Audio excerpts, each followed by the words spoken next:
Sunday ಬೆಳಗ್ಗೆ ವ್ಲಾಗ್ನ start ಮಾಡ್ತಾಯಿದ್ದೀನಿ. ಸೊ ಇವತ್ತು ನಮ್ಮ ಯೋಗ ಕ್ಲಾಸಲ್ಲಿ ಒಂದು ಫಂಕ್ಷನ್ ಇತ್ತು.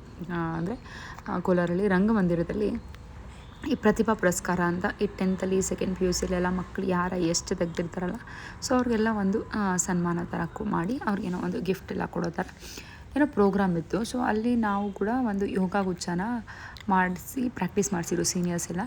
ಸೊ ನಾವು ಕೂಡ ಪಾರ್ಟಿಸಿಪೇಟ್ ಮಾಡಿದ್ವಿ. ಸೊ ಅದೊಂದು ಪ್ರೋಗ್ರಾಮ್ ಇದೆ. ಸೊ ಅದಕ್ಕೋಸ್ಕರ ಬೆಳಗ್ಗೆ ಯೋಗ ಕ್ಲಾಸಿಗೆ ಹೋಗಿ ಬಂದೆ, 5:30ಗೆ ಹೋಗಿ ಬಂದೆ. ಸೊ ಬಂದಾದಮೇಲೆ ಮನೇಲಿ ಟಿಫನ್ ಎಲ್ಲ ಮಾಡಿ ಕಿಚನೆಲ್ಲ ಕ್ಲೀನ್ ಮಾಡಿ ರೆಡಿ ಮಾಡ್ಕೋತಾ ಇದ್ದೀನಿ. ರಾತ್ರಿ ಸ್ವಲ್ಪ ಕಿಚನೆಲ್ಲ ಏನು ಕ್ಲೀನ್ ಮಾಡಿರಲಿಲ್ಲ. ನನ್ನ ಮಗನಿಗೆ ಹುಷಾರಿರಲಿಲ್ಲ, ಜ್ವರ ಇತ್ತು. ಸೊ ಅದಕ್ಕೆ ಅವನನ್ನು ನೋಡ್ಕೊಂಡು ಇದ್ಬಿಟ್ಟೆ.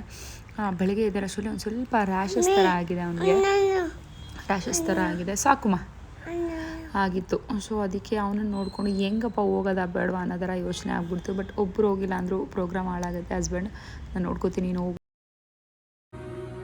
ಈಗ ಹೊರಡಬೇಕು, ರೆಡಿ ಆಗಿದ್ದೀನಿ. ಇದು ನಮ್ಮ ಯೋಗ ಕ್ಲಾಸ್ ಯೂನಿಫಾರ್ಮು ನೆನ್ನೆ ತೊಗೊಂಡಿದ್ದೆ. ಯಾಕೋ ಇದು ತುಂಬ ತೆಳುದಿದೆ, ನಂಗೆ ಇಷ್ಟನೇ ಆಗ್ತಾಯಿಲ್ಲ, ಎಕ್ಸ್ಚೇಂಜ್ ಮಾಡೋಣ ಅನಿಸ್ತದೆ. ಹಸ್ಬೆಂಡ್ ಇಲ್ಲಿ ಬಿಡು, ಮೇಲೆ ಟಿ ಶರ್ಟ್ ಹಾಕೊಂಡಿದ್ದೀನಲ್ಲ ಅದಕ್ಕೆ ಓಕೆ ಅನಿಸ್ತದಿಲ್ಲ. ವೈಟ್ ಸ್ವಲ್ಪ ಥಿಕ್ನೆಸ್ ಇದ್ದು ಸಿಗಲಿಲ್ಲ ಅಲ್ಲಿ ಸೈಜಸ್ಸು. ಸೊ ಈಗ ಹೊರಡ್ಬೇಕು 10:30 ಅಂತ ಹೇಳಿದ್ದಾರೆ. ಇಲ್ಲಿ ಬೆಳಗ್ಗೆ ಟಿಫನ್ಗೆ ಮಶ್ರೂಮ್ ಬಿರಿಯಾನಿ ಮಾಡಿದ್ದೀನಿ. ಆರ್ಯನ್ಗೆ ಮೊಸರು ಇಲ್ಲಿದೆ, ಆರ್ಯನ್ಗೆ ಆಗೋಷ್ಟು ತಿನ್ಸಿಲ್ಲ ಅಂದರೆ ದೋಸೆ ಮಾಡ್ತೀನಿ. ಇಲ್ಲಿ ಅವ್ನು ಹುಷಾರಿಲ್ಲ, ಜ್ವರ ಬಂದಿದೆ, ಕೈ ಕಾಲೆಲ್ಲ ಏನೋ ಅಲರ್ಜಿ ಥರ ಆಗಿಬಿಟ್ಟಿದೆ. ಹಾಸ್ಪಿಟಲ್ಗೆ ಹೋಗ್ಬೇಕಿತ್ತು, ಬಟ್ ಸಂಡೆ ಅಲ್ಲ, ಯಾರು ತೆಗ್ದಿರಲ್ಲ. ನೋಡೋಣ. ಅಮ್ಮಂಗೆ ಫೋನ್ ಮಾಡಿದ್ದೆ, ದಕ್ಷಿಣಕ್ಕೂ ಹಂಗೆ ಆಗಿದ್ದು. ಅಮ್ಮ ಅಲೋವೆರಾ ಜೆಲ್ ಹಚ್ಚು, ಸಿರಪ್ ಹಾಕೋ ಪ್ಯಾರಾಸಿಟಮಲ್ ಅಂತ ಹೇಳಿದ್ರು. ಅದನ್ನ ಹಾಕಿದ್ದೀನಿ. ಈಗ ನಾನು ತಿಂದ್ಬಿಟ್ಟು ಹೊರಡ್ತೀನಿ, ಇವ್ರು ಆಮೇಲೆ ತಿನ್ಕೊಂಬರಂತೆ. ಮಶ್ರೂಮ್ ಬಿರಿಯಾನಿ ರೆಡಿ ಆಗಿದ್ದೀನಿ. ಲಿಪ್ಸ್ಟಿಕ್ ಎಲ್ಲ ಹಾಕಂಗಿಲ್ವಂತೆ, ಡಿಸೆಂಟಾಗಿ ರೆಡಿ ಆಗ್ತೀನಿ ಅಂತ ಹೇಳಿದರೆ. ಹೋಲೆಲ್ಲ ಒಂದು ಸ್ವಲ್ಪ ದೊಡ್ಡದಾಗಿರೋ ಹೋಲೆ, ಸ್ಟಿಕ್ಕರ್ ಎಲ್ಲ ಸ್ವಲ್ಪ ದೊಡ್ಡದಾಗಿರೋದು ಇಟ್ಕೊಂಡು ಅಂತ ಹೇಳಿದ್ದಾರೆ. ಸೊ ಅದಕ್ಕೆ ಇಟ್ಕೊಂಡು ಹೊರಟಿದ್ದೀನಿ. ಗಂಟು ಹಾಕೋಬೇಕು ಅಲ್ಲಿ ಯೋಗ ಮಾಡುವಾಗ. ಇವಾಗಲೇ ಅಲ್ಲಿ ಹೋಗಿ ಹಾಕೊಳ್ಳೋಣ ಹಾಕೊಂಡಿದ್ದೀನಿ. ಸೊ ಬನ್ನಿ ಊಟ ಮಾಡೋಣ. ರೈಸ್ ಹೊರಡ್ತಾ ಇದ್ದೀನಿ. ಈಗ ಟೈಮ್ 10:30 ಅಂತ ಹೇಳಿದ್ರು, ಟೈಮ್ ಆಗಿದೆ. ಸೊ ಅದಕ್ಕೆ ನೋಡೋಣ ಅಲ್ಲಿ ಎಷ್ಟು ಮಟ್ಟಿಗೆ ವಿಡಿಯೋ ಮಾಡ್ತೀನಿ ಗೊತ್ತಿಲ್ಲ. ಅಲ್ಲಿ ಅದು ಗೊತ್ತಿಲ್ಲ, ನಾನು ಬಾಕ್ಸ್ ಮಾಡ್ತೀನಿ ಅಂತ ಕೇಳ್ತೀವಿ ಇವತ್ತು ಅಕ್ಕನ. ಸುಮ್ಮನೆ ಹಾಕ್ಬೋದು ಅಂತ ಮಾಡ್ತೀನಿ, ಇಲ್ಲ ಅಂದರೆ ಪರ್ಫಾರ್ಮೆನ್ಸ್ ಆದರೂ ಮಾಡ್ತೀನಿ. ಅದನ್ನು ವಿಡಿಯೋ ಮಾಡಿದ್ವಿ, ಶೇರ್ ಮಾಡ್ತೀನಿ. ಪರಿಚಯವನ್ನು ನಾನು ಹೇಳಬೇಕು. ಅವರು ಮೊದಲ ಅಂದರೆ 1ನೇ ತರಗತಿಯಿಂದ 10ನೇ ತರಗತಿಯವರೆಗೆ ಅವರ ಸ್ವಗ್ರಾಮ ಕೊರಗಂಡಹಳ್ಳಿ, ನಂತರ ಮುದುವತ್ತಿ ಮತ್ತು ಪಾರ್ಶ್ವಗಾನಹಳ್ಳಿಯಲ್ಲಿ ಸರ್ಕಾರಿ ಶಾಲೆಗಳಲ್ಲಿ ಓದ್ತಾರೆ. ನಂತರ ಮೊದಲೇ ಮತ್ತು ಫಸ್ಟ್ ಆ್ಯಂಡ್ ಸೆಕೆಂಡ್ PUC ಮತ್ತೆ BSc ಉರುಗಾಂ KGF ಫಸ್ಟ್ ಗ್ರೇಡ್ ಕಾಲೇಜಲ್ಲಿ ಓದ್ತಾರೆ. ನಂತರ MSc ಜ್ಞಾನಭಾರತಿಯಲ್ಲಿ ಮಾಡ್ತಾರೆ. ನಂತರ 1999 KSPS ಅಲ್ಲಿ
ಪ್ರೋಗ್ರಾಮ್ ಎಲ್ಲ ಮುಗಿಸ್ಕೊಂಡು ಬಂದು ಇನ್ನೂ ನಡೀತಾ ಇದೆ. ಈಗ ಊಟ ಮಾಡೋಣ ಅಂತ ದೇವ್ರದ್ದೆಲ್ಲ ಕೆಫೆಗೆ.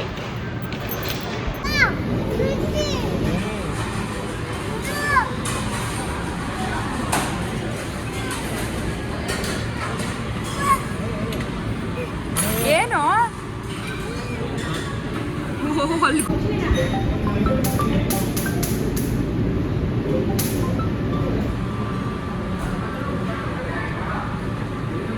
ಏನು ತಿಂತಾ ಇದೀಯ ಅಪ್ಪಚ್ಚಿ?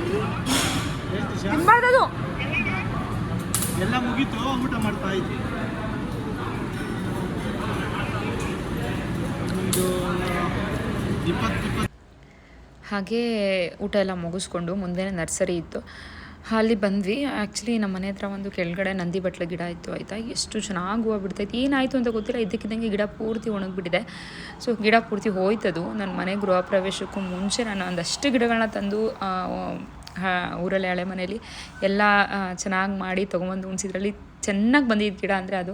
ಸೊ ಅದೇ ಹಾಳಾಗ್ಬಿಡ್ತು, ಅದಕ್ಕೆ ಅದೊಂದು ತೊಗೊಂಡೋಣ ಅಂತ ಅಂದ್ಬಿಟ್ಟು ಬಂದ್ವಿ.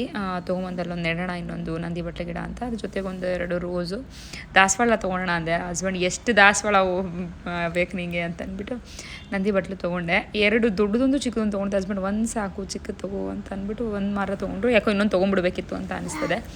ಸೊ ತೊಗೊಂಡು ಮನೆಗೆ ಬಂದ್ವಿ. ಯೋಗ ಎಲ್ಲ ಮುಗಿಸ್ಕೊಂಡು ಬಂದ್ವಿ.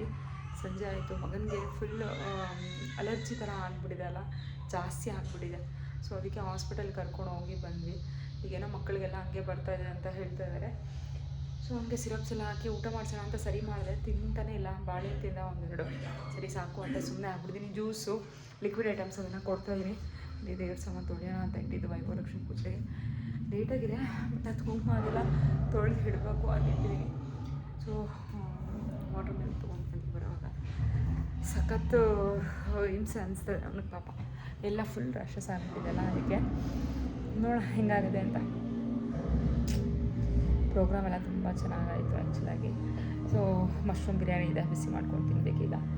ಬೆಳಗ್ಗೆ ಮಾಡಿಟ್ಟು ಹೋಗಿದ್ದಲ್ಲ, ಮಧ್ಯಾಹ್ನ ಅಲ್ಲೇ ಹೋಟೆಲಲ್ಲಿ ತಿನ್ಕೊಂಡ್ವಿ. ಸಂಜೆ ಬಂದು ಸ್ವಲ್ಪ ಹೊತ್ತು ಬಟ್ಟೆ ಎಲ್ಲ ವಾಷಿಂಗ್ ಹಾಕಿದೆ, ಅದನ್ನೆಲ್ಲ ಒಣಗಾಕಿ ಎಲ್ಲ ರೆಡಿ ಎಲ್ಲ ಸ್ವಲ್ಪ ಬಟ್ಟೆ ಮಡ್ಸೋದೆಲ್ಲ ಮಡಿಸ್ಬಿಟ್ಟು ಮಲಗಿಬಿಟ್ಟೆ ಸ್ವಲ್ಪ ಹೊತ್ತು. ಆಮೇಲೆ ಎತ್ತಿ ಅವನು ನೋಡಿಕೊಂಡು ಅವನನ್ನು ಹಾಸ್ಪಿಟಲ್ಗೆ ಕರ್ಕೊಂಡೋಗಿ ಬಂದು ಸಿರಪ್ ಎಲ್ಲ ಹಾಕಿ ಕೂರಿಸಿದ್ದೀನಿ. ಸರಿ ಮಾಡಿದೆ, ತಿಂದಿಲ್ಲ. ಸೊ ನಾವಿನ್ನು ಮಶ್ರೂಮ್ ಬಿರಿಯಾನಿ ಇದೆ, ಬಿಸಿ ಮಾಡ್ಕೊಂಡು ತಿನ್ನಬೇಕು. ಹಿಂಗೆ ಆಗ್ಬಿಟ್ಟಿದೆ ಕತೆ. ನನ್ನ ಮಗನಿಗೆ ಹುಷಾರಾಗ್ಬಿಟ್ರೆ ಸಾಕಪ್ಪ ಅನಿಸ್ತದೆ. ನನ್ನ ಮಗನ ಕಾಲು ನೋಡಿ ಹೆಂಗಾಗಿದೆ. ಇದೇ ಆಗಿರೋದು. ನಿನ್ನೆ ಸ್ವಲ್ಪ ಕಡಿಮೆ ಇತ್ತು, ಪಾದ ಮಾತ್ರ ಇತ್ತು. ಇವತ್ತು 2 ಕಾಲು ನಿಜ ನೋಡಿ ಫುಲ್ ಆಗಿಬಿಟ್ಟಿದೆ, ಜಾಸ್ತಿ ಆಗಿಬಿಟ್ಟಿದೆ. ಎಲ್ಲ ಮತ್ತೆ ತೋರಿಸೋಣ, ಎಲ್ಲಿ ಮಾಮಾಗೆ ತೋರಿಸೋಣ. ಇಲ್ಲಿ ನೋಡಿ, ನಿಜ ಎಲ್ಲ ಮಕ್ಕಳಿಗೂ ಈ ಥರ ಸ್ಪ್ರೆಡ್ ಆಗ್ತಾಯಿದೆ ಅಂತ. ಇವಾಗ ಏನು ಪ್ಯಾನಿಕ್ ಆಗೋದು ಏನು ಬೇಡ ಅಂತ ಹೇಳಿದ್ರು ಡಾಕ್ಟ್ರು. ಎಲ್ಲ ಮಕ್ಕಳಿಗೂ ಹಿಂಗೆ ಆಗ್ತದೆ, ಬಟ್ ಬೇಗ ಸ್ಪ್ರೆಡ್ ಆಗುತ್ತಂತೆ. ಹುಷಾರಾಗಿ ನೋಡ್ಕೊಳ್ಳಿ ಮಕ್ಕಳನ್ನ ಹೊರಗಡೆ ಕರ್ಕೊಂಡು ಹೋದಾಗೆಲ್ಲ. ನೋಡ್ಬೋದು ಇಲ್ಲಿ ನೋಡಿ, ಕಾಲು ಕೈ ತೋರಿಸು ಬಂಗಾರ. ನೋಡಿ ಹೊಟ್ಟೆ ಉರಿತದೆ ನಂಗೆ ಅವ್ನ ಕೈ ಕಾಲು ನೋಡ್ತಾಯಿದ್ರೆ. ಅಯ್ಯೋ ನಿಜ ಅವನಾಗಿರೋದು ತಡ್ಕೊಂಡಿದ್ದಾನೆ ಅಂತ ಅನಿಸುತ್ತೆ ನನಗೆ. ಎಷ್ಟಾಗಿದೆ ಗೊತ್ತಾ, ಅಳ್ತಾನೆ ಪಾಪ, ತುಂಬ ಅಳಲ್ಲ. ಅಮ್ಮ ನನ್ನ ಜೊತೇಲಿದ್ದರೆ ಸುಮ್ಮನೆ ಇರ್ತಾರೆ. ಫುಲ್ ಕೈ ಹಿಂಗೆ ಬೆಂಡ್ ಮಾಡು ಬಂಗಾರಿ. ಎಲ್ಲ ಹಬ್ಬ ಆಗ್ಬಿಟ್ಟಿದೆ ನನ್ನ ಬಂಗಾರಿಗೆ. ನೋಡಿ ಇದೆಲ್ಲ ಬಾಯಿ ಹತ್ರ ಎಲ್ಲ ಆಗಿದೆ, ಬ್ಯಾಕ್ ಸೈಡ್ ಎಲ್ಲ ಇರು ಬ್ಯಾಕ್ ಸೈಡ್ ಎಲ್ಲ ಫುಲ್ ಆಗಿದೆ, ಹಿಂಗಾಗಿದೆ. ಇವತ್ತು ಆ್ಯಕ್ಚುಲಿ ನಾಗರ ಪಂಚಮಿ. ಬೆಳಗ್ಗೆ ಎದ್ದು ಎಲ್ಲ ಬೇಗ ಬೇಗ ಮಾಡೋಣ ಅಂತ ಅಂದ್ಕೊಂಡೆ. ನಿಜ ಬೆಳಗ್ಗೆ ಎದ್ದಿದ್ದೆ ರೇಟು. ಇವಾಗ ಕ್ಲಾಸ್ಗೆ ಹೋಗಲಿಲ್ಲ. ಇವ್ನಿಗೆ ಹಿಂಗೆ ಇತ್ತಲ್ಲ ಪಾಪ, ಎದ್ದರೆ ಹಿಂಗೆ ಅಂದ್ಬಿಟ್ಟು ಹೋಗಲಿಲ್ಲ ಕ್ಲಾಸ್ಗೂ ಕೂಡ. ಎದ್ದೇಳಿದ್ದೆ ಲೇಟು, ಸ್ವಲ್ಪ 7 ಆಗಿಬಿಟ್ಟಿತ್ತು. ಮಾತಾಡು ನೀನು. 7 ಆಗಿಬಿಟ್ಟಿತ್ತು. ಸೊ ಪೂಜೆನೂ ಮಾಡಲಿಲ್ಲ. ಸೊ ಇವ್ನು ನೋಡಿಕೊಂಡು ಸ್ನಾನ ಮಾಡಿಸಿ ಆಯಿಂಟ್ಮೆಂಟ್ ಎಲ್ಲ ಕೊಟ್ಟಿದ್ದೆ, ಎಲ್ಲ ಸಿರಪ್ ಹಾಕಿ ಬಾಯಲ್ಲೆಲ್ಲ ಆಗಿಬಿಟ್ಟಿದೆ. ನೀನೇ ಇಟ್ಕೊ, ಅವನೇ ವಿಡಿಯೋ ಮಾಡಬೇಕಂತೆ. ಇಲ್ಲಿ ಹುಷಾರಿರ್ಲಿಲ್ಲಲ್ಲ ಮಗನ ನೋಡೋಕ್ಕೆ ಅಂತ ಅತ್ತೆ ಕೂಡ ಬಂದರು. ತಿನ್ನಪ್ಪ, ಅವ್ನು ತಿನ್ಬಿಡ್ಲಿ ಇವಾಗ. ತಿನ್ನ, ಇನ್ನಂತ ಇರೋದೇ ಬೇಕು ಕೊಡು.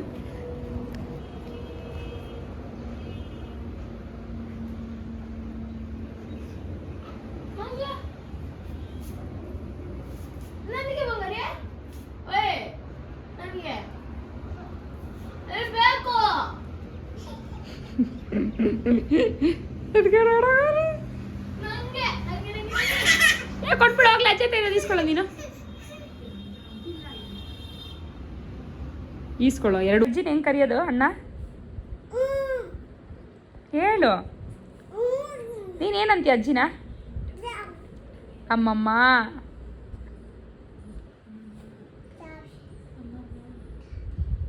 ಅಮ್ಮ ಈ ಅಜ್ಜಿ ಹೆಸ್ರೇನು? ಜಯ. ಮುನಿಯಪ್ಪ ಅಂತೇಳಮ್ಮ. ತಾತ ಹೆಸ್ರೇನು? ಮುನಿಯಪ್ಪ. ಅದೇ ಬೆಟ್ಟ. ಮಂಜುವನ. ಶ್ರುತಿ. ಹಿತೇನ್. ಚಿಂಟು. ಅಭಿ. ಅಮ್ಮ ಇವಾಗ ನೀನು ಅಜ್ಜಿ ಜೊತೆ ಊರಿಗೆ ಹೋಗ್ತೀಯಾ? ಊರಿಗೆ ಹೋಗ್ತೀಯ ಅಜ್ಜಿ ಜೊತೆ ನೀನು? ಮಮ್ಮು ಇಲ್ಲಲ್ಲ, ಏನು ಕುಡಿತೀಯಾ? ಏನು ಕುಡಿತೀಯಾ? ಜಿಯಾ ಕುಡಿತೀಯಾ? ಸರಿ ಬಾಯ್. ಆಟೋ ಹೋಗ್ತೀರಾ ಬೈಕ್ ಹೋಗ್ತೀರಾ? ಬೈಕೋ? ಅಜ್ಜಿಗೇನು ಬೈಕ್ ಓಡ್ಸಕ್ಕೆ ಬರುತ್ತೇನಾ? ಹೋಗ್ರಪ್ಪ ನೀವು.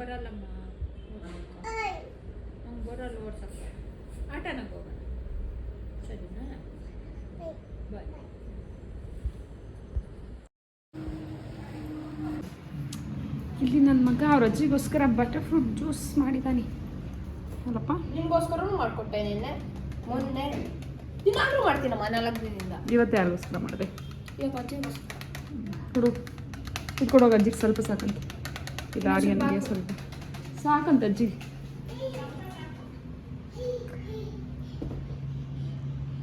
ನನ್ನ ಮಗ ಫುಲ್ ಖುಷಿಯಾಗಿ ಆಡ್ತಾ ಇದ್ದಾನೆ. ಅಜ್ಜಿ ಹೋದ್ಮೇಲೆ ಆಳ್ತಾನೆ. ಕೊಡೋಗು ಬೇಡ ಕುಡಿ. ಈಗ ಅತ್ತೆ ಹೊರಟ್ರು. ಅತ್ತೆ ಬಿಟ್ಟು ಬಂದು ಪೂಜೆ ಮಾಡಿ ಅವ್ನು ಬಟರ್ ಫ್ರೂಟ್ ಜ್ಯೂಸ್ ಮಾಡಿದರೆ ಸ್ವಲ್ಪ ಫ್ರಿಜ್ಜಲ್ಲಿ ಇಡ್ತೀನಿ, ಸ್ವಲ್ಪ ತಣ್ಣಗಾಗಲಿ ಅಂತ. ಅವ್ನು ಬಾಯೆಲ್ಲ ಹುಣ್ಣಾಗ್ಬಿಟ್ಟಿದೆ, ಸೊ ಅದೆಲ್ಲ ಸ್ವಲ್ಪ ಸರಿ ಹೋಗುತ್ತೆ ಅಂತ ಹೇಳ್ಬಿಟ್ಟು. ಆ್ಯಕ್ಚುಲಿ ಹಬ್ಬ ಏನು ಮಾಡೋದು ಅಂತ ತಲೆ ಕೆಟ್ಟು ಹೋಗ್ಬಿಟ್ಟಿತ್ತು ನನಗೆ. ಸೊ ಏನು ಮಾಡ್ತೀನಿ ಅಂತ ನಿಜ ಅರ್ಥನೇ ಆಗ್ತಾಯಿಲ್ಲ ನನಗೆ. ಹಬ್ಬ ಮಾಡೋಕ್ಕೆ ಮೂಡಿಲ್ಲ. ನನ್ನ ಮಗನಿಗೆ ಹುಷಾರಾಗ್ಬಿಟ್ರೆ ಸಾಕಪ್ಪ ಅನ್ನೋ ಥರ ಅನಿಸ್ತದೆ ನನಗೆ. ನೋಡೋಣ, ಊರಲ್ಲಿ ಮಾಡೋಣ ಹಬ್ಬ ಅಂತ ಅಂದ್ಕೊಂಡಿದ್ದು. ಅತ್ತೆ ಲಾಸ್ಟ್ ಇಯರ್ ಊರಲ್ಲಿ ಮಾಡಿದ್ನಲ್ಲ, ಇಲ್ಲೇ ಮಾಡು ಅಂತ ಅತ್ತೆ ಹೇಳ್ತಾ ಇದ್ದಾರೆ. ಈ ವಾರ ಆಗ್ಲಾರ ನೆಕ್ಸ್ಟ್ ವಾರ ಮಾಡು ಅಂತ. ನನಗೆ ಅವನಿರೋದನ್ನ ನೋಡಿದ್ರೆ ಅವ್ನಿಗೆ ವಾಸಿ ಆದರೆ ಸಾಕಪ್ಪ, ಎಲ್ಲಿ ಮಾಡೋದು ಅಂತ ಅನಿಸ್ತಿದೆ. ನೆಕ್ಸ್ಟ್ ವಾರ ಅಂದರೆ ಅಮ್ಮನ ಮನೇಲಿ ಹಬ್ಬ ಮಾಡ್ತಾರೆ, ಸೊ ಅಲ್ಲೂ ಹೋಗ್ಬೇಕಾಗತ್ತೆ. ಪ್ರತಿ ವರ್ಷ ತಪ್ಪದೇ ಹೋಗ್ತೀನಿ. ಮಗನಿಗೆ ಬೇರೆ ಟೆಸ್ಟ್ ಇರುತ್ತೆ, ಸೊ ಕಷ್ಟ ಆಗುತ್ತೆ. ನೋಡೋಣ, ಕ್ಲೀನ್ ಮಾಡೋದು ಮಾಡಿಟ್ಟಿರ್ತೀನಿ. ವಾಸಿ ಆದರೆ ಅವನಿಗೆ ಮಾಡ್ತೀನಿ ಈ ಹಬ್ಬ ಇಲ್ಲಿ. ಇಲ್ಲಾಂದರೆ ನೆಕ್ಸ್ಟ್ ವೀಕ್, ಇಲ್ಲಾಂದರೆ ಅದಕ್ಕೆ ನೆಕ್ಸ್ಟ್ ವೀಕ್ ಮಾಡ್ಕೊಳ್ಳೋಣ ಅಂತ. ಅದಕ್ಕೆ ನೆಕ್ಸ್ಟ್ ವೀಕು ಅಮಾವಾಸ್ಯೆ ಬಂದುಬಿಟ್ಟಿದೆ. ನೋಡೋಣ ಹೆಂಗಾಗುತ್ತೆ ಅಂತ. ಸೊ ಕ್ಲೀನ್ ಮಾಡ್ಕೊಳ್ಳೋದನ್ನ ಮಾಡ್ಕೊಳ್ಳೋಣ ಅಂತ ಇವಾಗ ಅನಿಸ್ತದೆ. ನಾನು ಊರಲ್ಲೇ ಮಾಡೋದಂತ ಏನೂ ಅಂದ್ಕೊಂಡಿಲ್ಲ. ಮತ್ತು ವೈಭವಲಕ್ಷ್ಮಿಗೆ ಮೇಲೆ ಕಬೋರ್ಡ್ಸ್ ಎಲ್ಲ ಒರೆಸ್ಕೊಂಡಿದ್ದೆ, ಕಿಟಕಿಗಳೆಲ್ಲ ಒರೆಸ್ಕೊಂಡಿದ್ದೀನಿ. ಇನ್ನೇನಿದು ಫ್ರಿಡ್ಜ್ ಕ್ಲೀನ್ ಮಾಡಬೇಕು. ಪಾತ್ರೆಗಳೆಲ್ಲ ಏನು ತೊಳಿಯೋಕ್ಕೆ ಹೋಗಲ್ಲ. ನೋಡೋಣ ನನ್ನ ಟೈಮ್ ಹೆಂಗಾಗುತ್ತೆ ಹಂಗೆ ಮಾಡ್ಕೋತೀನಿ. ಈಗ ಹಾಲಲ್ಲಿ ಕಬೋರ್ಡ್ಸ್ ಎಲ್ಲ ಏನಿದೆ ಅಲ್ಲ, ಅದನ್ನೆಲ್ಲ ಸ್ವಲ್ಪ ಕ್ಲೀನ್ ಮಾಡ್ಕೊಂಡಿದ್ದೀನಿ. ಶೋ ಪೀಸ್ಗಳು ಜಾಸ್ತಿ ನಮ್ಮ ಮನೇಲಿರೋದು, ಸೊ ಅದನ್ನೆಲ್ಲ ಕ್ಲೀನ್ ಮಾಡಿಕೊಂಡು ಫ್ಯಾನ್ಗಳು, ಚಿಮಣಿ ಇದನ್ನೆಲ್ಲ ಕ್ಲೀನ್ ಮಾಡ್ಕೋಬೇಕು. ಇವಾಗ ಫ್ರಿಜ್ನ ಕ್ಲೀನ್ ಮಾಡ್ಕೋತೀನಿ. ಕ್ಲೀನ್ ಮಾಡೋದನ್ನ ಮಾಡಿರ್ತೀನಿ. ಅವ್ನಿಗೆ ವಾಸಿ ಆದರೆ ಅಷ್ಟೇ ನನ್ನ ಹಬ್ಬ ಈ ವಾರ ಮಾಡ್ತೀನಿ. ಇಲ್ಲ ಅಂದರೆ ನೆಕ್ಸ್ಟ್ ವಾರ ಆಗಿಲ್ಲ ಅಂದರೆ ಅದಕ್ಕೆ ನೆಕ್ಸ್ಟ್ ವಾರ ಮಾಡೋಣ ಅಂತ ಅಂದ್ಕೊಂಡಿದ್ದೀನಿ. ನೋಡೋಣ ಹೋಪ್ ಹೆಂಗಾಗುತ್ತೆ ಅಂತ. ಬನ್ನಿ ಇವಾಗ ಫ್ರಿಜ್ ಕ್ಲೀನ್ ಮಾಡ್ಕೊಬಿಡೋಣ. ಅವನಿಗೆ ಅನ್ನ ಮೊಸರು ತಿನ್ಸೋಣ ಅಂತ ಅನ್ನಕ್ಕೆ ಇಟ್ಟಿದ್ದೀನಿ. ಸ್ವಲ್ಪ ಟಿ ವಿ ಹಾಕ್ಕೊಟ್ಟಿದ್ದೀನಿ, ಟಿ ವಿ ನೋಡ್ಚಿನೋ ಅಂತ. ನೀವು ಫ್ರಿಜ್ ಕ್ಲೀನ್ ಮಾಡ್ಕೊಳ್ಳೋಣ. ಏನು ಹಂಗೆ ನೋಡ್ತಾಯಿದ್ದಪ್ಪ? ಏನಿದೆ?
ಫೈನಲ್ ಆಗಿ ಫ್ರಿಜ್ ಕ್ಲೀನಿಂಗ್ ಮುಗಿಸಿದ್ವಿ. ನೆಕ್ಸ್ಟ್ ಕ್ಲೀನಿಂಗ್ ಸ್ಟಾರ್ಟ್ ಮಾಡಬೇಕು.